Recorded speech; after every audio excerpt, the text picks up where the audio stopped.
Video ini tidak akan membahas secara detail tentang keintiman seksual di dalam pernikahan. Tapi penjelasan dalam video ini berusaha untuk membantumu memahami betapa suatu hubungan seksual memainkan peranan penting dalam kesehatan rohani, emosi, dan hubungan suamimu. Seks menjadi salah satu cara yang paling efektif bagimu untuk memperhatikan dan memotivasi suamimu. Kita semua sudah tahu beberapa penyebab dari ketidakpuasan dalam perjalanan pernikahan yang normal. Jadwal yang padat, anak-anak di rumah, disfungsi seksual yang terjadi kadang-kadang, atau suatu penyakit. Satu hal yang semua istri perlu ketahui adalah keintiman seksual yang memuaskan merupakan komponen inti dalam keterbukaan emosi suamimu. Ini yang dikatakan Dr. Melody Rhodes setelah menjadi konselor banyak pasangan suami istri selama lebih dari 2 dekade. Sebagian besar wanita menginginkan keterlibatan emosi yang lebih dalam dari suami mereka. Tetapi sebagian besar pria tidak dapat melebur emosinya dengan seorang wanita jika kebutuhan seks mereka tidak terpenuhi. Jadi jika kaum wanita menginginkan hubungan emosi yang lebih dalam, mereka harus menyediakan diri untuk melakukan hubungan seksual. Secara neurologis, Michael Gurian mencatat, dalam biokimia pria, seks adalah cara tercepat bagi pria untuk dapat menyatu dengan seorang wanita. Setelah bulan madu dan tahun pertama atau kedua pernikahan, mudah bagi suami istri untuk mulai kendur dalam hal ini. Kadangkala mereka mengendur karena munculnya seorang bayi, sehingga mereka berdua terlalu letih untuk memikirkan aktivitas fisik lainnya. Kadangkala pasangan suami istri mengendur dalam hal ini karena salah satu atau keduanya kehilangan gairah yang pernah mereka miliki mula-mula. Namun mengendurnya gairah seksual, apapun alasannya, dapat membahayakan suatu hubungan. Penelitian menunjukkan bahwa menurunnya keintiman fisik tersebut biasanya menghantar pada hubungan yang berantakan. Gurian meyakini bahwa sejauh ini nilai diri pria berkaitan dengan sejauh mana frekuensi dan kepuasan yang ia rasakan dalam berhubungan seksual. Seorang suami bercerita kepada Shaunti Feldhahn yang adalah seorang penulis, "Ketika istri saya menjawab tidak, saya merasa ditolak. Kata tidak tersebut bukan merupakan penolakan untuk seks sebagaimana yang istri saya pikirkan. Itu adalah penolakan terhadap saya sebagai pribadi." Sang istri menganggap ia sedang menolak aktivitas seks tersebut, sedangkan suaminya merasa si istri menolak dirinya. Mungkin sebagian besar para istri tidak secara manipulatif menahan sesuatu yang mereka tahu sangat penting bagi rasa aman suami mereka. Yang jauh lebih mungkin terjadi adalah ketika seharian di kantor, atau mengurus anak-anak yang masih kecil, atau membereskan pekerjaan rumah yang tidak ada habisnya, para istri sudah kehabisan tenaga untuk membuka pakaian suami mereka dan tidak cukup berhasrat kuat untuk melakukan hubungan seksual. Dan masalahnya, mereka tidak menyadari akibat emosional dari ketiadaan respons itu dan memandang hasrat suami untuk berhubungan seksual itu lebih sebagai hawa nafsu fisik semata atau bahkan suatu tuntutan yang tidak peka. Seorang pria yang merasa terpenuhi secara seksual akan jauh lebih termotivasi untuk menjadi intim secara emosi dan rohani dengan istrinya, dan juga ingin menyenangkan istrinya. Kemungkinan ia akan jauh lebih ingin melibatkan diri di tengah keluarga jika istrinya terus memenuhi kebutuhan seksualnya. Dengan bersikap penuh perhatian, bijaksana, kreatif, murah hati, dan penuh semangat dalam hal ini, kamu dapat menciptakan landasan yang lebih stabil untuk memperbaiki pernikahanmu, dan kamu dapat membuka pintu untuk keintiman emosi yang sangat kamu rindukan.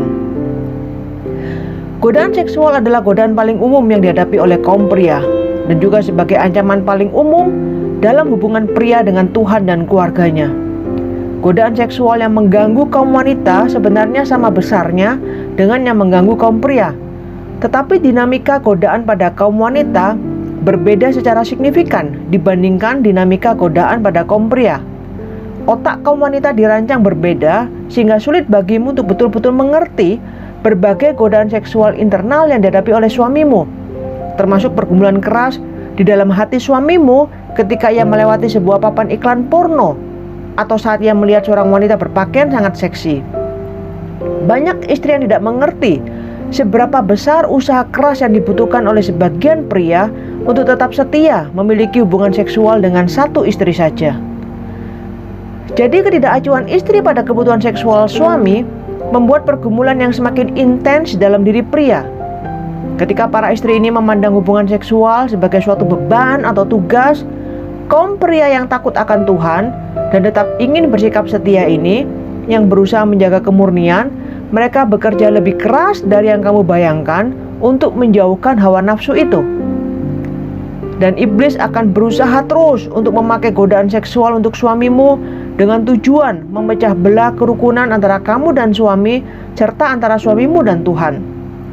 Jika suami menuruti godaan seksual ini, aktivitas seksual yang terlarang cenderung merajalela ke segala arah yang salah.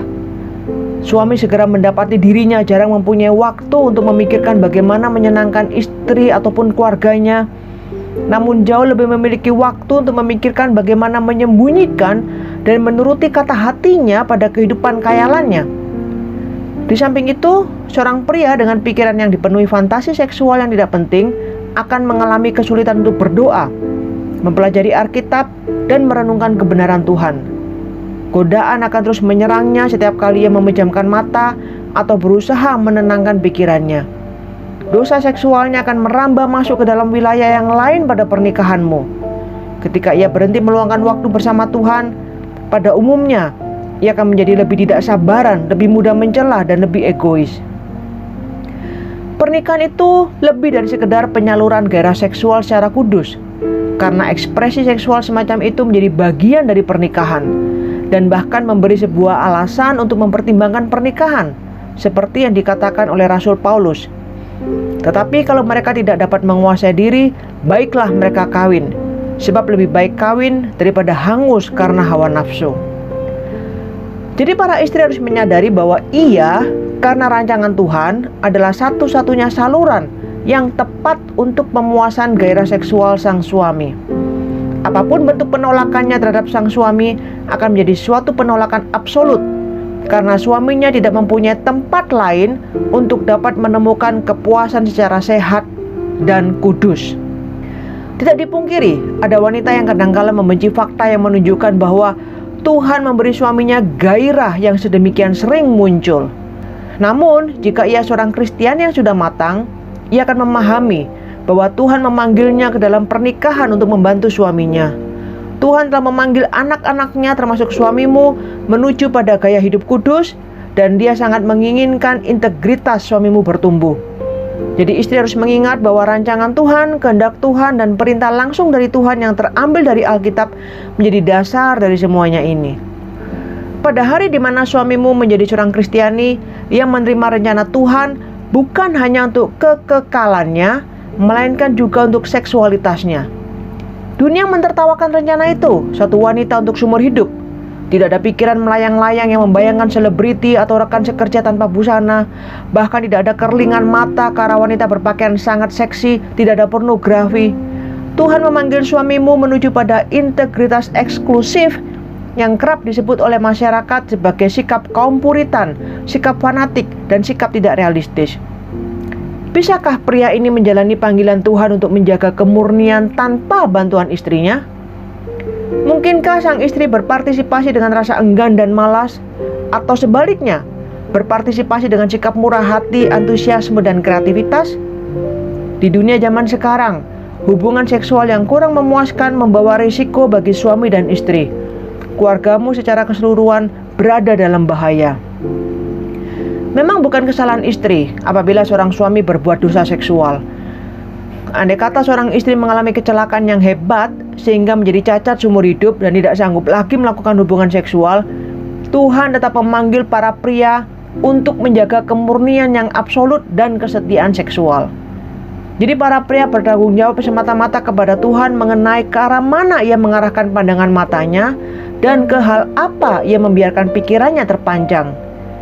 Namun seorang istri dapat membuat pekerjaan suami menjadi lebih ringan melalui semangat, energi, dan kasih sayang yang diungkapkan kepada suaminya. Ketahuilah bahwa sebagian besar pria itu terlalu angkuh, terlalu malu, atau terlalu risih untuk mengakui bahwa mereka itu lemah dalam hal ini. Mungkin mereka tidak ingin istrinya berpikir bahwa ia kurang menarik di mata suami, atau suami ternyata lemah secara rohani, atau dalam hal pengendalian diri. Jarang ada suami yang secara terus-menerus bersikap jujur mengenai pergumulannya dengan hawa nafsu.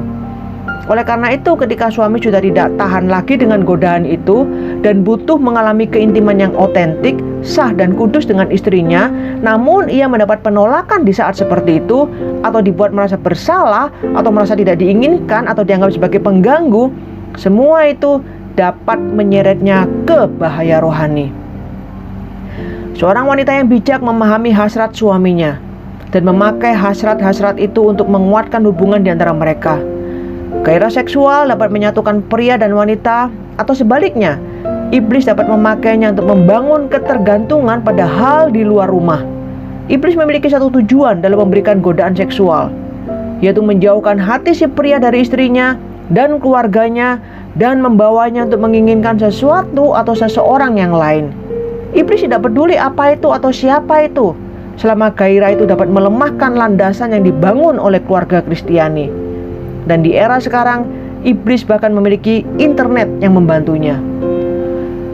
Tuhan memanggil para istri untuk memikat suaminya dan membuat hasrat, pikiran, dan fantasinya tertuju hanya pada istrinya. Dengan demikian, hasrat para suami akan meneguhkan keluarga, bukan menjerumuskannya ke dalam bahaya. Itulah sebabnya bersikap proaktif, bekerja sama dengan suamimu untuk membangun hubungan fisik yang memuaskan akan berakibat sangat sehat bagi kondisi rohani suamimu. Seringkali membangun keintiman seksual terasa menjadi sukacita bagi seorang istri. Di waktu yang lain, hal ini mungkin terasa seperti sebuah pekerjaan atau bahkan suatu tugas yang menakutkan. Akan tetapi, di setiap kesempatan, cobalah melihat hal ini sebagai suatu ungkapan perhatian bagi kesehatan rohani suamimu. Jika kamu tak henti-hentinya memupuk sisi yang satu ini dalam pernikahan, kamu akan menuai hasil yang nyata, praktis, dan berjangka panjang. Suamimu akan merasakan kedekatan emosi yang lebih dalam denganmu daripada di waktu-waktu lainnya. Sementara itu, ia juga menemukan kekuatan rohani untuk terjun ke tengah dunia yang penuh dengan godaan seksual yang terus-menerus ini. Dan ia akan berjalan terus dan menjadi pemenangnya.